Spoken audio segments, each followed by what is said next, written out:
Hello. Welcome to the second episode of our seminar talk, where we talk about this year's seminar series, what we learned, and how faculty responded. I'm Caroline Coy, teaching and learning consultant with LSA Technology Services, and I'm here with my colleagues, Terry Horton and Hedel Thacker. Would you both like to introduce yourselves? Sure. Hi, Caroline. Thanks for having us. I'm Terry. I'm an instructional consultant for LSA, and my background is in teaching and learning. So I started out teaching in high school, and then I moved on to teaching in higher ed, and I've been in my position with LSA for about 7 years now. And I also work with Terry as a learning consultant, and I also have a teaching background. So I'm very excited to be talking about what happens in the classroom. Thank you both for being here today. So let's start with our theme for the year, which is encouraging academic risk-taking and resilience. So you had a presentation that was focused on creating a learning environment that fosters resilience. One of the things you started your presentation with was asking faculty to describe the qualities of resiliency in students and the qualities of students who are not resilient. So can you tell me a little bit about what they shared with you? Sure. We started with an activity with sticky notes where we asked instructors to use one color sticky note to write the qualities or attributes of non-resilient students, and then a different color to write down the qualities of students who were resilient. And they didn't have any trouble doing this, so they went right to it. And just to summarize, I went through and looked at the sticky notes. So some of their comments for resilient students were they manage academic setbacks much better. They cope with disappointments, mistakes. They're willing to ask for constructive feedback. They're open to that. So, for example, one of the things they said often is they come to office hours and they ask, how can I improve? What can I do to get better? They don't come in to fight for a grade. When they're having trouble understanding an assignment, they ask for suggestions how to get started. And they don't ask the question, tell me exactly what you want. I can't get started till I know exactly what you want. So those were resilient students. They had a lot more comments about students who were not resilient. So these students were different in that they really didn't handle the academic challenges and setbacks as well. And they tended to be very avoidant. They did things like they would look for the easiest course grader. Who's known as the easiest grader? We're going to take that class. They came to office hours, but it was usually to argue about their grade. It wasn't to ask how they could improve, how they can learn better. Also, they noted that they wouldn't respond to questions unless they were absolutely sure of the answer. They had to know the answer, and they weren't going to take that risk in front of other students. They tended to give up quickly. They were easily stressed and really didn't welcome constructive feedback. One of the comments from somebody was, I'll never come back from that grade, so what's the point? So kind of defeatist, like if they got one bad grade and they don't see that A in the future, they just kind of gave up. They weren't proactive, asking for help. Another comment was, I didn't know what your expectation was, so I couldn't get started. They want to know exactly what the instructor wants. They weren't organized, and often instructors were saying that they would ask for instructions that had already been given multiple times, and they just couldn't quite wrap their head around it. So those were some of the qualities that they all shared. And did those qualities that the faculty brought up, did those align with the research that you did in preparation for your session? Definitely, it echoed the research. It was almost right from the research. The research says a resilient student views setbacks as opportunities to learn. So that's why they welcome constructive feedback. They see the value in it. A resilient student also sees their abilities, their skills, their talents as something that can be improved. And that's one reason they do accept the feedback. They understand that effort means they're going to improve and they're going to get stronger. They also have strategies for dealing with those setbacks, such as they know how to study, or they know how to form a study group, or they know where to find resources. They're not afraid to come to office hours. So these are qualities that we know exemplify a student who is resilient. So you had everyone come in, you did this brainstorming session, and just to remind our listeners of the title of your session, it was Creating a Learning Environment that Fosters Resilience. So, once faculty shared about their students, what were some of the goals of your presentation? Well, one of the goals is we really wanted to look at the science of learning. And what does the brain science tell us about academic resilience? And there is a lot of research on this. We do know a lot about how people learn. And the research says there are distinct differences between a resilient brain and a non-resilient brain. So if you can imagine you have a resilient student and a non-resilient student, think about their brains when they make an error. What's the difference in their brains? And they've actually done brain scans that show that the resilient student's brain becomes very active when they make an error. Why? Because they're asking questions. What went wrong? Why didn't I know this? How do I learn this? Who do I ask for help? And the reason is they know that the more they dive into that, the more they put the effort in, that they're going to improve and they're going to grow. So when you look at that scan, you see the brain is red, indicating very active, very active. That's different than a student who's non-resilient. So when you looked at the brain scan of those students, really you weren't seeing a lot of activity. And that's because they shut down. Because an error to them is a threat. And the threat seems to be, in reading comments from students, that they're afraid of being exposed as not being smart. Or in their words, they don't want to appear dumb. But we don't want anyone to see what we don't know. So this is why they can't accept constructive feedback. It just points out they can't do it. And they don't see a way to improve, so they don't ask questions. They just want out. They want to escape. And so that's where the difference is when we look at the brain. And as someone who's deeply embedded in the research in the science of teaching and learning, was there anything that surprised you about the research that you came across? Well, one of the things the research talked a lot about is this idea of mindsets. And we've all heard of a fixed mindset and a growth mindset. And they really pointed out that students are going to come into a class, any instructor is going to get a set of students that have an implicit mindset. They're not thinking that they have a fixed or a growth mindset, yet they come in somewhere along a continuum between fixed and growth mindset. So this is a student who really believes that their talents, whether that be academic, social, physically, these talents are pretty much set. There's not much they can do to improve, maybe incrementally, but they see a challenge as a threat where they want to shut down. They don't want growth, and this is why, they don't seek help and feedback. The other end, if we think of this as like a continuum, all the way at the other end would be someone with a strong growth mindset. So this student values effort because they know their abilities, and again, that can be physical, social, academic. They know that they can improve. So they want help. They are the student that will say, tell me how to get better. Like, I want to get better. These students exist.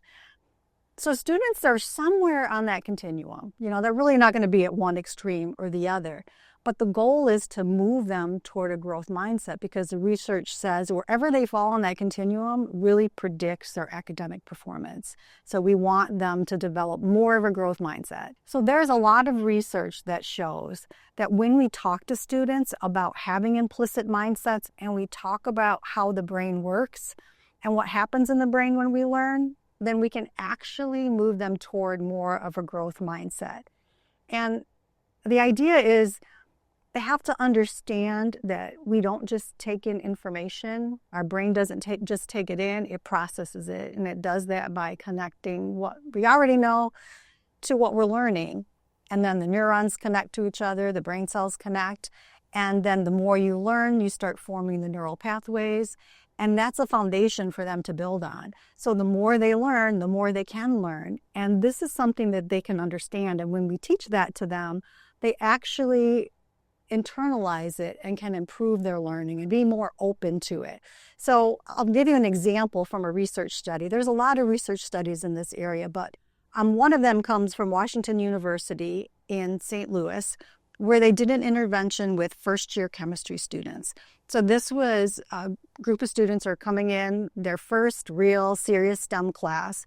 A lot of students were struggling because it's a hard class and feeling like maybe lacking confidence, like, maybe I'm never going to be able to do this. This is really hard.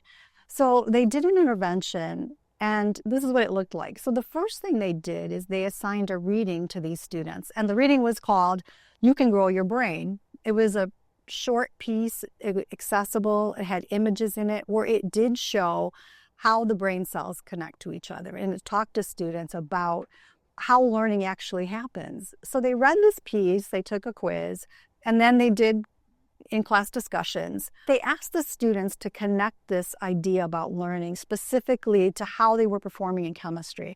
So how are they going to use this to prepare for exams? How are they going to use this in the future if they become chemists or even in other areas? And by the end of the semester, and this was a large course, what they found was that students in the experimental group had far better outcomes than students in the control group. And the control group was told things like, get a lot of sleep, eat right, that type of kind of more benign things. And this is just one research study, but they found this in many research studies. In particular, they found the benefit was greater for students who were not typically well represented in the STEM field. So that was really interesting. So this research is something you can look on our webpage and look up some of this because it is really interesting. So the good news here is that this approach is something that can be replicated, duplicated, really without a lot of interruption to the course. It's something concrete instructors can do. So encourage everybody to read that.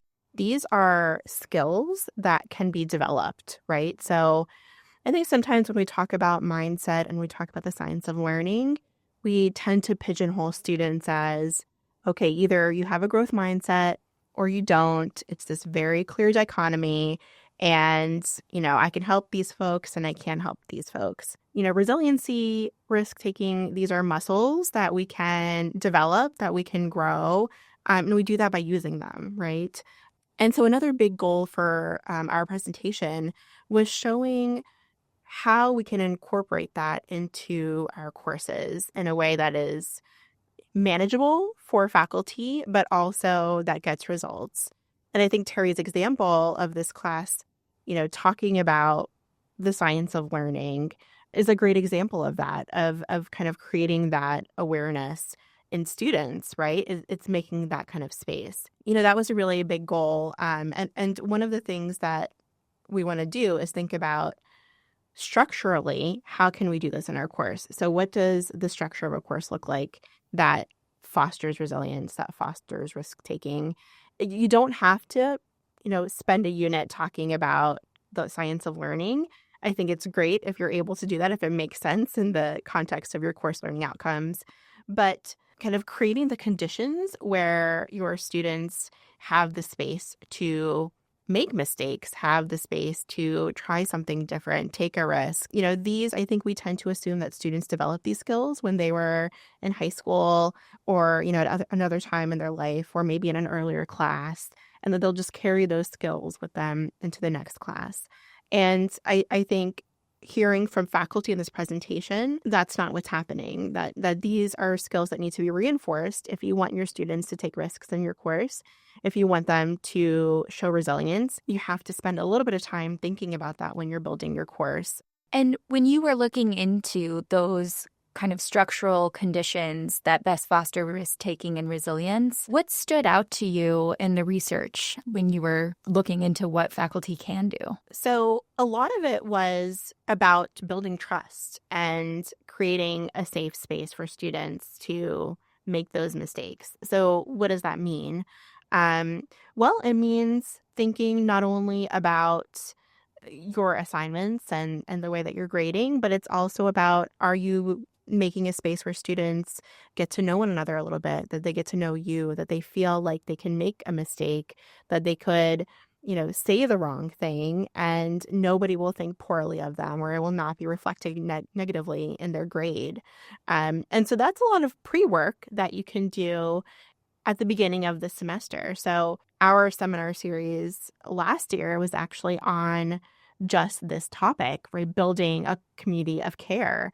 And it's interesting how well these two topics relate, because it really is about creating, and this is not only in higher ed. So even in the corporate world, there's this great example of Google that has this 20% rule where they allow their employees to follow their own pursuits and try new experimental things 20% of their time.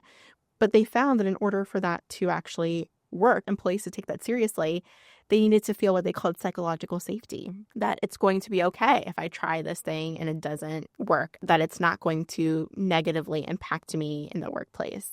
And so I think it's also helpful to think about that it's not just students. Taking risks is a challenging thing to do in any environment where you are being evaluated in any way, whether it is in the classroom or in the workplace. So your session had these two big goals.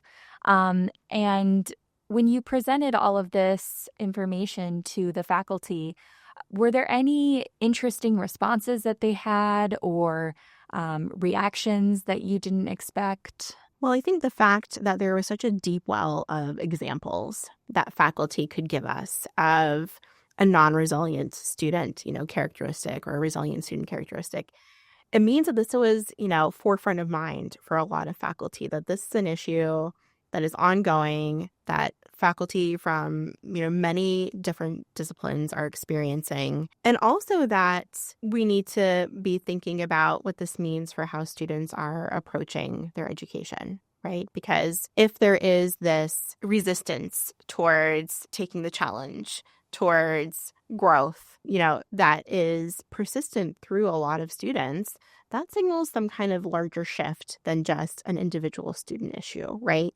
That might be something that is a cultural change. That might be something that is, a reaction to what's going on either in higher ed, in industry, or, in education in general. That maybe that means that we need to spend a little bit more time on these issues where maybe, some faculty might bristle and say, well, 20 years ago, I never had to think about this. But maybe now what we're seeing is it's a different time. Our students are different, and we need to react to that change. Yeah, and it sounds like, especially thinking back to what you shared at the beginning about how faculty responded and how most of the examples that came the most naturally were the non-resilient student examples, that all of our listeners right now are probably thinking like, yes, I'm bought in. This is something I need to deal with, whether or not I had to deal with it early in my career. So how can I apply this information in my own classes? So if you could leave us with some application that our listeners could actually act on, I feel like we're all craving that at this point. I would say the thing that we weren't hearing faculty talk about is having explicit conversations with students about resilience and about the benefit of taking risks.